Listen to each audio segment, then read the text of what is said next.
السلام عليكم ومرحبا بكم الناس الكل في قناتكم زودياك تك. عدنا لكم في شرح جديد اليوم باش نحكيو على موقع فيتو من جديد. حبيتنا نحكي على موقع فيتو، وهذا موقع فيتو تونسي وتنجم تربح منه مبالغ مالية محترمة، أنه تقوم بتنزيل تدوينات أو تعمل تعليقات على الفيديوهات أو الصور وتربح نقاط، ونقاط هذوكم يتحولوا لك لفلوس. به خلينا نمشيو للبروفيل متاعنا ونشوفوا شنو يعني. شوف شباب، هوني حبيت نحكي على مشكلة السحب. الفيديو ذي باش يكون على مشكلة السحب. هوني السحب متاعنا انه كنت توصل ل10 دولارات تنجم تجبد فلوسك من خلال تطبيق دي سات.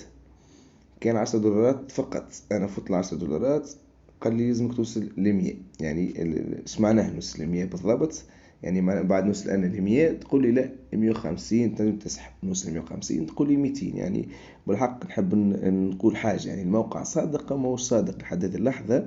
انا مش جبت منه حتى مبلغ مالي من موقع فيتو، مش جبت حتى مليم بكل صراحة شباب.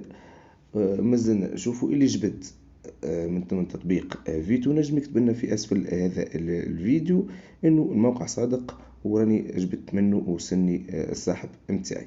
اللي يحب يسجل في تطبيق شباب ما عليه كان يمشي لاسفل هذا الفيديو، يلقى اللين ويدخل ويسجل على روحه ويربح مبالغ مالية محترمة حسب التطبيق او حسب خدمة التطبيق، بين وتهبط منشور أو صورة أو تعليق على به.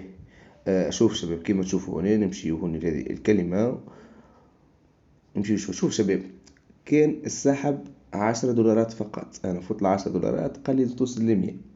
هذه الحاجة اللي تو ما لقيتلهاش حل. يعني إيش معنى نوصل ل100؟ نوصل ل100 تقول لي جبت 150 ولا 200، وني عندك البايمون السحب نتاعك بنك أو تطبيق دي سي، تحط النمرة نتاعك فقط ويوصلوا الفلوس. مازلت ما نعرفش اللي وصلوا المبلغ. نجم يكتب لنا في أسفل هذا الفيديو أو في فيسبوك أو في الانستغرام.